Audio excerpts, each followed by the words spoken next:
Hey, everybody, welcome back to your Dawn of Autonomy podcast. I'm Dawn Zolba, your host, CEO of P3 Tech Consulting, and publisher at Autonomy Global. We are in a month that we've dedicated to the theme of UTM and infrastructure, sponsored by Airspace Link. And when you think about infrastructure, the word Vantis in the drone world may just pop into mind because I feel like it was one of the very first infrastructure setups for beyond visual line of sight operations in the nation. And we're so excited to have with us today Trevor Woods. He is the executive director of the Northern Plains UAS test site and one of the original designers of the Vantis system. So Trevor, it's great to have you on the show finally. Thank you, Don. I appreciate being able to be here today. Absolutely.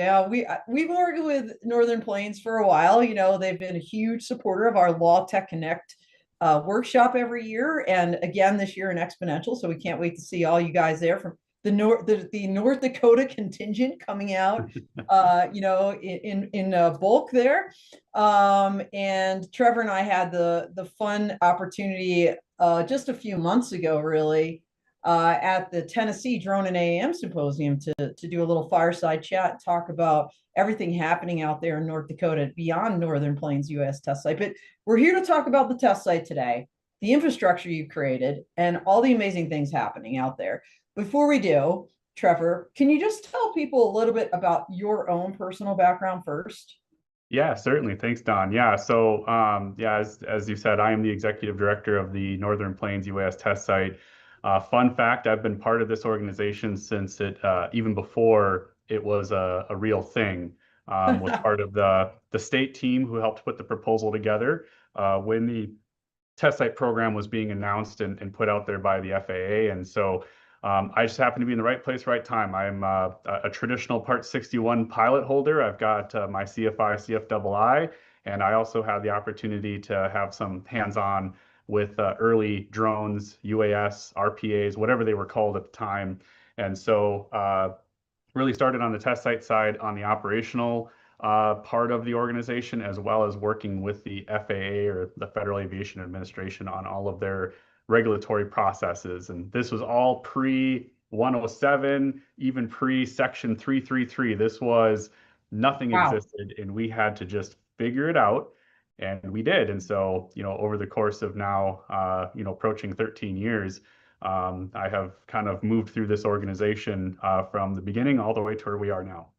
That's amazing. So, as you think about the word pioneer, which I think is a little bit overused lately, you really fit that description because, I mean, you're talking pre 333.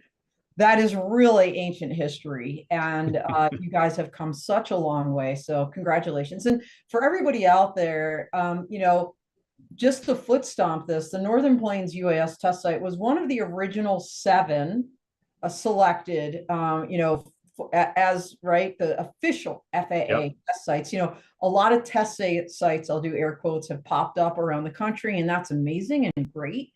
Being one of the first and that having that official, moniker, shall we say, or mantle, and that was congressionally authorized.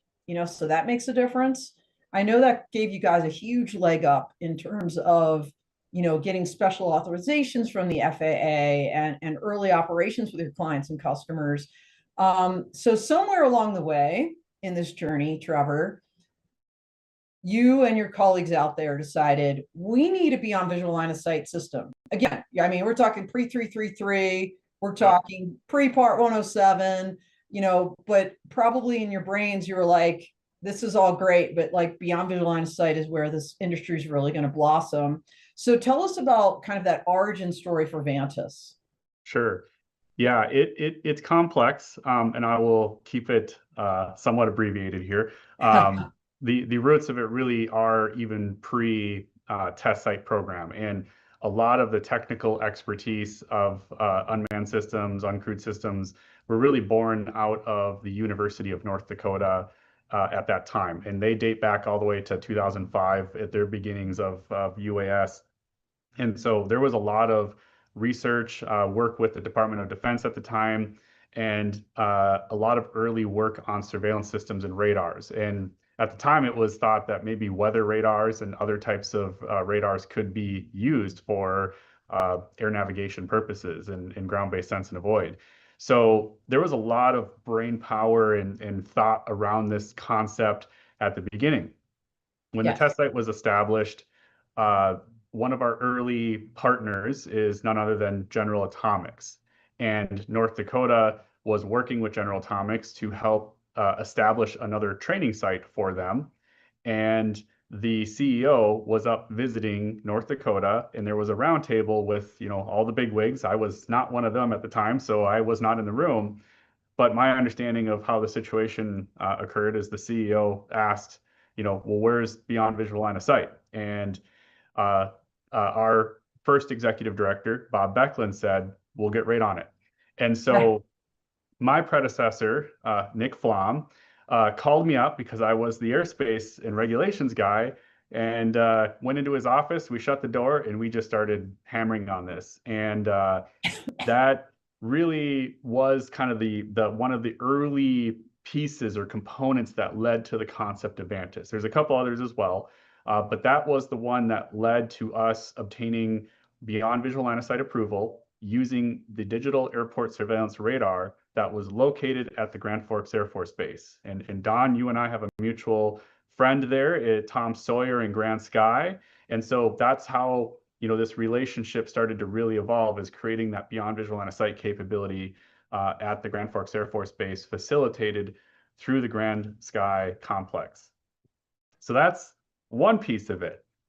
At the same time and in parallel, we were seeing lots of other work happening with BNSF, Xcel Energy, and other early industry leaders that we could probably, spend lots of time talking about. Sure. And we could see the investment in time and resources that it was taking for them to build up the requisite infrastructure to enable beyond visual line of sight. Right. And so at some point, the light bulb really started to go off, where we had the opportunity as a government entity of the state of North Dakota to maybe actually make an impact here. We knew our friends at the federal government level at the FAA were not resourced, and we're not going to be getting those resources any day soon to build something out like this themselves, but we could take that on. And so our governor at the time, Governor Burgum, is kind of a high-tech guy and a business guy. And so a concept was put together on how we could take on building out infrastructure that services industry, much like how roads help out all of us in driving our vehicles and getting to different destinations. This would be the roads in the sky. And when the executive director at the time was going to make the pitch to the governor, there was a tornado that rolled through one of the towns in North Dakota. Oh, and his question was, where are the unmanned aircraft systems? And well, this is what we would need in order to make that capability be a reality. And that really born the idea of, hey, let's do this. And so through governmental processes, he supported it through an executive budget. The legislators agreed, and that's how we got on the ground floor of building out Vantis based on all the prior experience that was going on here in North Dakota. Wow, that's a great historical record of the journey there. But for anybody listening, it's literally a template on how to make things work. So if you were listening carefully, you heard academia, UND, you heard government, right? You in terms of the legislature and the governor. You heard private industry, folks like General Atomics, big companies, Grand Sky, a business park. You heard United States Air Force, Grand Forks Air Force Base, and of course, Trevor and his team at the test site. As I think about this, Trevor, and for those that have never been in North Dakota, there's something special there. I'm not just saying that because you're on the show. I travel a lot, as you know. I've been to a lot of states. I've seen a lot of things. And North Dakota has a special winning combination. Everybody flying in the same direction on this topic, and is very rare, quite frankly. There are definitely pockets of excellence around the country, other ones. I don't know that they have the kind of integration that you have that lend itself to what you've been able to create. And also the very first one. So let's talk about the test site and what you guys do on a daily basis. I believe we have a video, picture paints 1,000 words. Let's roll film.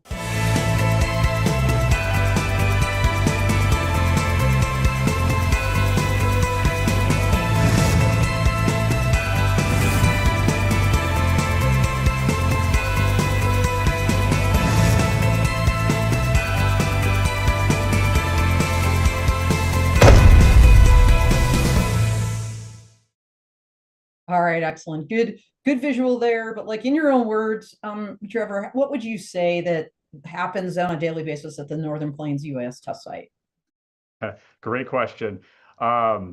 It's hard to explain, but that's also what makes the job really fun. Yeah. I always like to say we are the government arm in helping facilitate this for industry. We know that there are things that are difficult for industry to take on themselves. There's barriers, there's investment issues, and the state of North Dakota really looks at this and says, how can we help make this happen?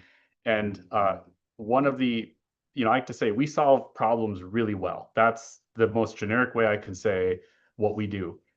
A lot of times what that looks like in practice is it's industry partners, governmental partners, including federal government, that come to us, and we know how to navigate the regulatory processes. We know how to navigate the safety processes, and we can do that exceptionally well, where we can build out process and procedure that lets them take whatever it is they're trying to do, whether it be a new advanced aircraft, whether it be a associated element system that supports the flight of the aircraft, or maybe it's a new process, procedure, or use case. And we can usually figure out how to overcome whatever technical or regulatory or policy barriers necessary for them to demonstrate and eventually scale, and in the long term have some sort of sustainable use case or business case that they can take and find value. The only way we can do this, though, is with our partners. We are not able to do this fully in-house. We rely tremendously on our partners, like the University of North Dakota, like Grand Sky, like the Grand Forks Air Force Base. All of them bring unique attributes to the table that our clients ultimately can leverage and use to get to their particular end state that they're after. And so, as you saw in that video, there's everything from as we just talked about, Vantis, building infrastructure to enable scalable beyond visual line of sight, to more of what's going on today of counter UAS, actually, having systems to mitigate that. And so the team consists of everything from project and program managers all the way down to technical boots on the ground operational personnel that go out into the field and help facilitate the flight operation when the weather's nice. Not all the time it is in North Dakota, and sometimes we have to even fly when the weather's not so good. But yeah, that's a snapshot of how things work around here on a daily basis. Okay, going off script for a second. I really want to bring it down to the ground as a practical matter. So you have a piece of land, right? Like, so you guys actually have a physical plot and facilities. Can you just briefly talk about that? And then I want to bridge into Vantis again. Yeah. Well, so that's actually a bit of a misnomer for us, is we, as the Northern Plains UAS test site, we're really not fixated on any particular parcel of land. Okay. This was a very strategic move we made at the very front end of establishing this organization. We knew that our clients would need our services wherever their use case demanded it. And so if we built the sandbox, so to speak, we probably would have a more difficult time servicing the expected clientele. So we really built our operational processes around mobility and flexibility. We can bring the services to where you need us most. So the flight test and evaluation process isn't unique to the North Dakota environment. It's unique to a safety risk assessment of ground risk, air risk, and in the environmentals, right, wherever the client happens to be. So although we've done a vast majority of our services in the state of North Dakota, we've actually supported operations in 18 other states outside of North Dakota because of that process. And then we rely on our partners to bring the ground infrastructure, the parcels of land, the hangars, office space, whatever a client might need. That's where we leverage our partnerships to facilitate that.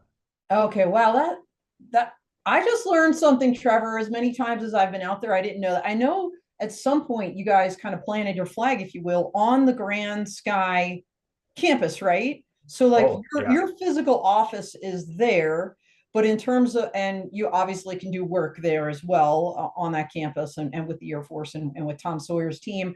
But in terms of the other operations you do, that's where the Vantis network comes in. So explain in terms of infrastructure what we're talking about, like where is it? What is the sandbox exactly? How does it work? Yeah, good question. So yeah, we do have a physical presence at the Grand Sky site, and that is what we call the Mission and Network Operations Center. So that is a physical building where we administer and monitor the performance of the Vantis system. And so in the most simple form, Vantis is just it's a brand name that we associated with a complex thing, and you'll see there the image of what this looks like. The best way to think about this is it's like coverage for your cellular phone or your mobile phone. Okay. Back in the day when it was still building up, you knew your phone wouldn't work in all areas because you didn't have cell towers. This is the same analogy, except it's for surveillance with an airplane. Radar that lets you see and avoid all other traffic in the airspace that you as an operator or pilot could see to be able to operate your aircraft and remain well cleared. And so Vantis is really a combination of radars that are at a performance level capable of navigating in the airspace. It is backhaul ground infrastructure that connects everything together. It is the Mission and Network Operations Center where it's really the heart of the system, monitoring is everything performing as expected. It's kind of like your check engine light in your car. If it's Yep. good and it's not on, you're good to go. If something turns on, then we got to do something. And then lastly, it's the actual aircraft itself. It's your own ship flying along, doing something tied in with the system so that you can see where other traffic is in the airspace so that you can not hit them, of course. Yeah, I want to pop that image back up if we could, because I want to highlight something. I know it was big news, all this orange we're seeing. Yep. And if you read the bottom, it says projected federal radar data coverage. This is a big deal, right, Trevor? Like you guys got special approval to, I'll call it hoover in, to suck in federal radar data. Explain the significance of this and what it means. Yeah, absolutely. Yeah, so when we built the Vantis system, it was really about the infrastructure, the architecture, how to do something like this, irrespective of what kind of radar it is. Like we didn't really care what the radar was as long as it met a minimum level of performance. So at one point, we approached the FAA and said, we're building this, and we know that there's a model out there that that you can have non-federal equipment be certified or accepted by the FAA. We would like to do that for Vantis. And the FAA is like, we've never done that before. Let's have this conversation. And so over the course of conversation, the idea, and this wasn't initiated because of Vantis. This idea was actually dated back all the way to the early days of the University of North Dakota in this space. But what if we could pull in existing radar data that's already out there, that has already been paid for by the United States taxpayers, that are already supporting air traffic control and airspace operations today? And it's not a no, but you got to remember that that kind of information could also be concerning if it's in the wrong hands. And so the Sure. FAA has been reluctant to allow that data to flow outside of any of the federal agencies. Mhm. Vantis created a situation where they now had something that they could trust. They knew that this wasn't just an ad hoc solution. It had architecture, it had performance requirements. We've had the FAA by our side for the entire development of the system. And so through that effort, we eventually, and we made that announcement about a month and a half ago, Yeah. have been approved to take in the raw, unfiltered, non-delayed radar feeds from the Federal Aviation Administration, and we can bring them into our system. And in time, we will be able to fuse that information with local surveillance radars. And even further in time, we will be able to use that information to, deliver a service or a product to an end state user. And what that really means at a practical level is local radars plus existing FAA radars. We've now scaled our ability to provide BVLOS coverage in the state of North Dakota, as well as eventually outside the state of North Dakota, using existing equipment that's already out there today. Wow, that's brilliant. And so the coverage, basically the entire state almost, right, of North Dakota, and it's big. Trevor, you talked about some of the barriers for entry for some of these companies, including big ones like General Atomics, like, hey, where's the BVLOS, right? I mean, when you got GA asking that, it's an issue. People can't just readily do that, right? Throw up their own infrastructure and just like make it happen in a meaningful way. So those barriers were things like radar or the sensors and all that investment and things like that. How does training come into play? In other words, it's a system. So like if I'm an operator and I come to you, Trevor, and let's just say I want to do something in Bismarck. I'm just making it up, Bismarck, North Dakota. I want to do some maybe drone deliveries there. Walk me through what that looks like. I give you a call. I say, here's my vision. Here's my bird. Here's my platform. This is kind of the neighborhood and the area on a map that I want to cover. And this is like my ConOps in general, concepts of operation. Now what? How does it work? Walk us through it. Yeah, that's a great question. And some of this is still being developed just because of, the complexity of getting BVLOS approved. It's not fully routine yet. No. But it'll get there with 108, 108. Where are you?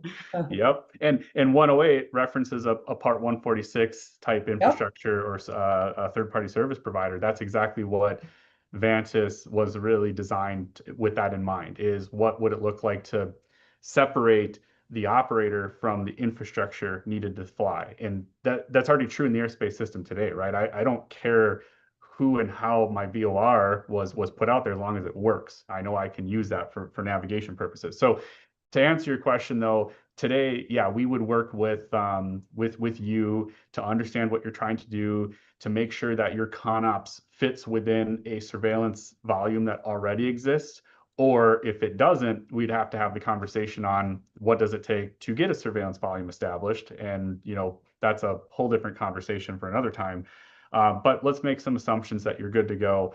Then at that point, there is a training element. The operator or the pilot flying the system would have a display that's going to be alongside their ground control station. And it's through that display that will show other traffic in the airspace, as well as the position of their own ship, as well as what we call range rings that tell them, when do they need to either remain well clear and take evasive actions.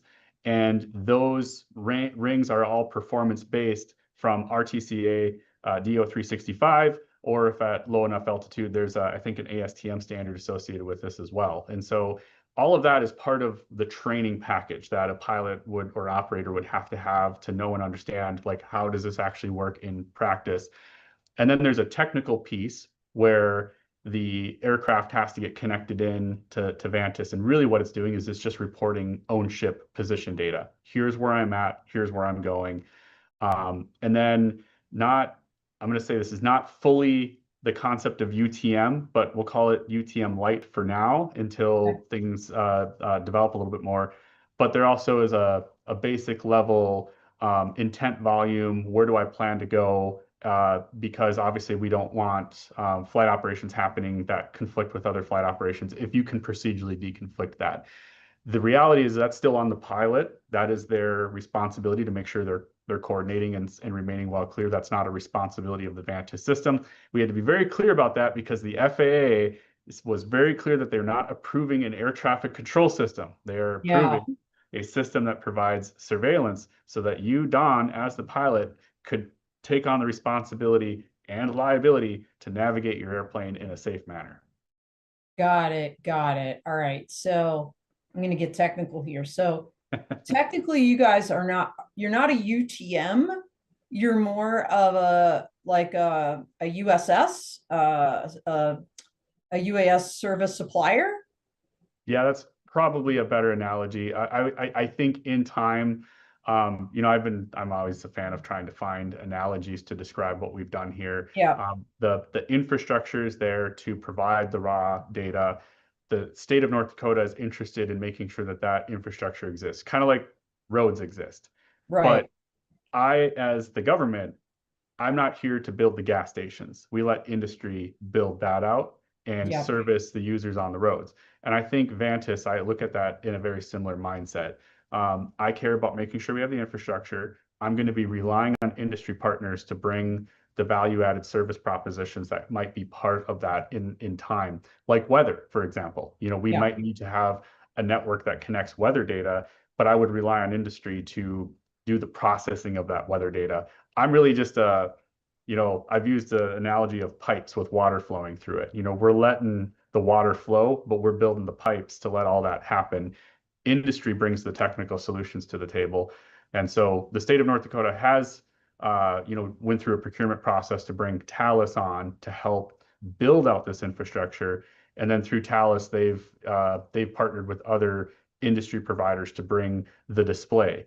They're starting to bring on a traffic management capability through one of their other vendors. They're handling a lot of that as part of a, call it a singular core package that an end user could use to enable the entire beyond visual line of sight operation. Okay, really interesting. And I know, we mentioned Grand Sky before. I know with their Project Ultra on the DoD side, UTM, counter UAS is all part of that. I know Thales is involved. So what a complex web you've weaved out there in North Dakota, to kind of account for all the different pieces and parts. So when someone comes to you, you might provide those pipes and the data that flows through those pipes to make all this happen. You've got all the partners, a lot of the partners already there, that you can have make those connections. And then, like in our ConOps example with the deliveries in Bismarck, you can likely make that happen. So pretty cool.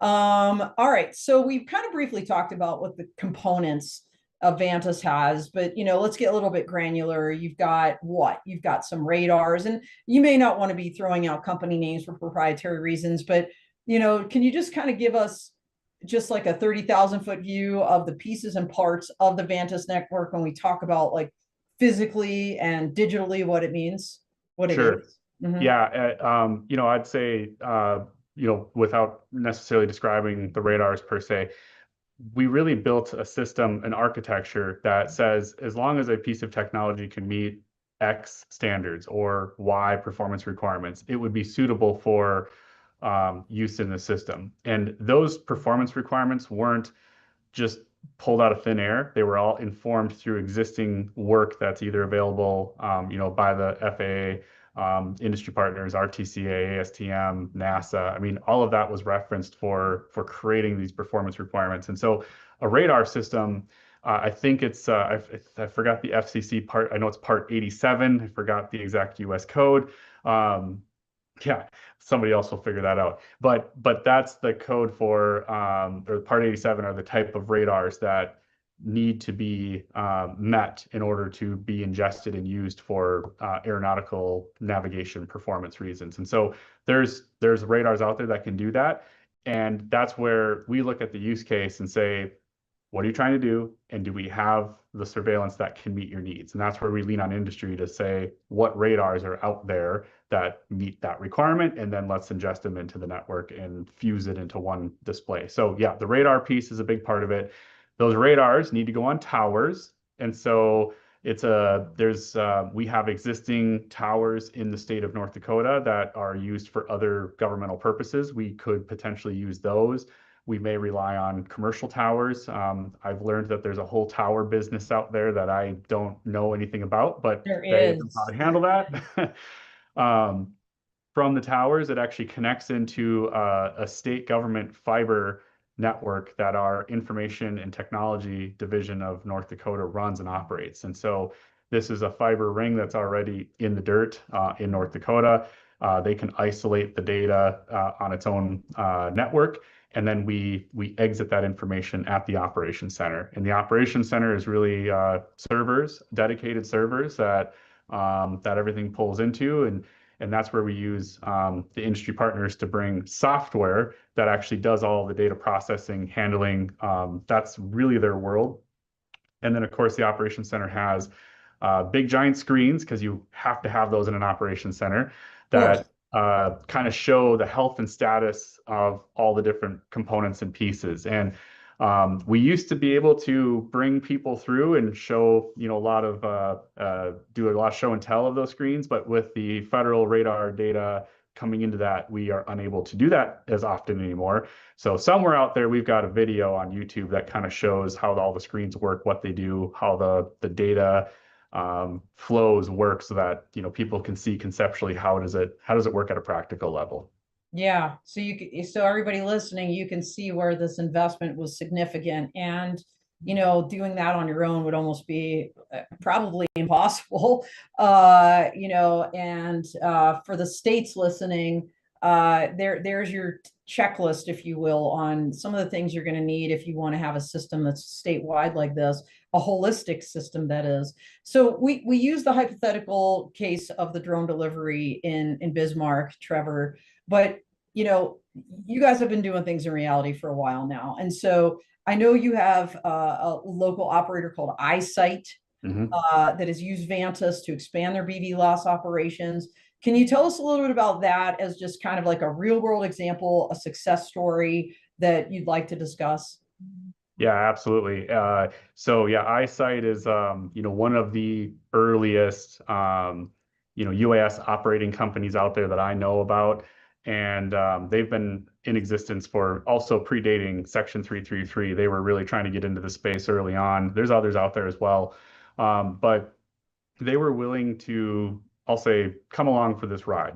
And we as the state, we were doing this. We needed a operator, and we've had a couple of them. It's not just iSight, but but iSight's one of them, where they were willing to figure out, like, what do we need to do from crew training, suitability for flying their system, BVLOS, working with the OEM to make sure we had an airplane capable of doing this. And so they do a lot of work out in the western part of the state, where we have a lot of oil and gas operations, and they fly to do infrastructure inspection or whatever it is that they do. And so we worked with them to be able to have their system be able to fly beyond, line of sight of the pilot, and actually demonstrate, real operations associated with that. That was one of the early wins. And then more recently, I think in the last year and a half, there was rural health type things that were being researched and explored as well with unmanned systems, and still going on. But iSight was one of the champion operators to do that as well. They partnered with a healthcare facility out in western North Dakota to do BVLOS operations for eventually medical delivery. So there is that delivery case. Delivery is its own animal in the regulatory domain, but it is 135. Yeah. I and maybe my memory's serving me incorrectly, but I feel like at a UAS summit, I saw a briefing a couple years ago with iSight, and maybe it involved precision agriculture too. So, I mean, I know they're drone service providers. I think they've got their hands in a lot of different pies. They do. Just for everybody out there, my understanding is that like the waiver they got for Part 107 was for operations across all 4 Vantis service areas for over 5,000 square miles. I mean, no joke. And doing it, right? Like using Vantis. So super cool. So let's talk about what's new right now. Trevor, I want to kind of transition, and we talked about some of these milestones, the federal radar data, raw data that you're getting now. What other kind of big wins have you had recently? Like, let's talk about FAA milestones, like the non-traditional approval process, or NTAP. Which is part of that UTM thing, the pre-149 FAA solution right now. Other things like what are some of the things you want to talk about in terms of safety mitigation that with the FAA that you guys can say like we did that? Yeah. So NTAP, well, let's start with that, because that will branch into this. You're right, and I appreciate you doing that, connecting iSight's approval. They were one of the early operators to use the NTAP process. So what that looks like in practice is the Vantis system received an NTAP agreement with the FAA that basically says the infrastructure has been accepted for safety of flight, and as long as an operator can meet certain requirements, they will evaluate the operator through an operating or through a approvals process. And so that that BVLOS approval they received, that was leveraging NTAP. NTAP has fed, a lot of the information, I believe, that has gone into the Part 146 NPRM, that, we're all waiting for very quickly. And so in parallel to all of this, Congress, through a couple of the last reauthorization cycles, has approved, we call them the 44803. It's really just a special reference inside the U.S. code of the test site program. But all test sites, FAA designated test sites, have the ability to request 44803 approvals, which is a way to allow us as the test site entity to accept airworthiness and crew qualifications and crew training. For those that are familiar with public aircraft operations, it's very similar to that, but it's a civil operation and not a public operation. And so I can now work with our partners to very quickly, in much more flexible way, do airworthiness evaluation processes and accept the risk and the liability of flying, more experimental or early TRL level equipment. And so we've been able to do that. I know the other test sites have been working on that as well. We've gotten a lot of approvals that have allowed us to use our 44803 privilege, and at the same time overlapping the beyond visual line of sight capabilities that we have brought to the table with Vantis. And so we've got this unique opportunity in North Dakota where we can bring in early TRL equipment, but then also operate them beyond visual line of sight. That has historically been a very difficult thing to do. Yes. BVLOS has normally required a rather robust and mature platform, and it still does, but we're no longer as dependent on the FAA, when it comes to the accepting of the airworthiness of the airplane. And so that's been beneficial for everybody, test site and industry alike. And then the latest emerging piece of this is going to be counter UAS and drone mitigation and everything else going on. That has been a growing piece, and not just in the last few months, but even in the last, I'll say, year and a half, that we've really seen the signals of counter UAS. And we're not in the business to be mitigating drones, but we are in the business of using surveillance to understand who's all out in an airspace system, who are cooperative and compliant, and then our federal partners can, do what they do when it comes to threat assessments. So that's where, we're starting to see a lot more growth there. Yeah, speaking of airspace, we talked about the radar and your footprint continually evolving. We're going to pop up an image now that kind of gives, I think, a picture of what we're talking about here. And, Trevor, as I listen to your 44803 approval, it really, and we've been using a lot of analogies. I feel like it's analogous to like the authorities they've given the military a long time ago to do Correct. those certification processes and things like that on their own. So that's super exciting and really like critically important and novel. Like for people in this space for aviation safety, like this is a big step. So congratulations on that. That is huge. Let's talk about counter UAS. We're getting like short on time. I knew we would, but counter UAS, one of the hottest topics, right? Like, so you can't have beyond visual line of sight operations. You don't really appreciate what's out there, and maybe even have the authority to do something about it. So I think we have a video. So let's roll that, and then you can walk us through what we're seeing here. Yeah, so the test site, as well as University of North Dakota, for the last several years, we've been working with the Department of Homeland Security to do mitigation testing out at a restricted range. And some really interesting mitigation techniques, as you will see here. Everything from kinetic mitigation, which is much more exciting to watch as a user. Yeah, things exploding. That's always cool. We're always fun. It's always exciting to see that. A little less exciting, but still also, effective, is looking at other things like RF mitigation, nets, et cetera. And so that's been, I think, 3 to 4 years. And then there's even been work prior to that with CBP and others to do border, protection, all this. And so from our standpoint, there's really 2 pieces of this. The one hand is as a test site and working with our partners at UND, building the environment to do the test event process.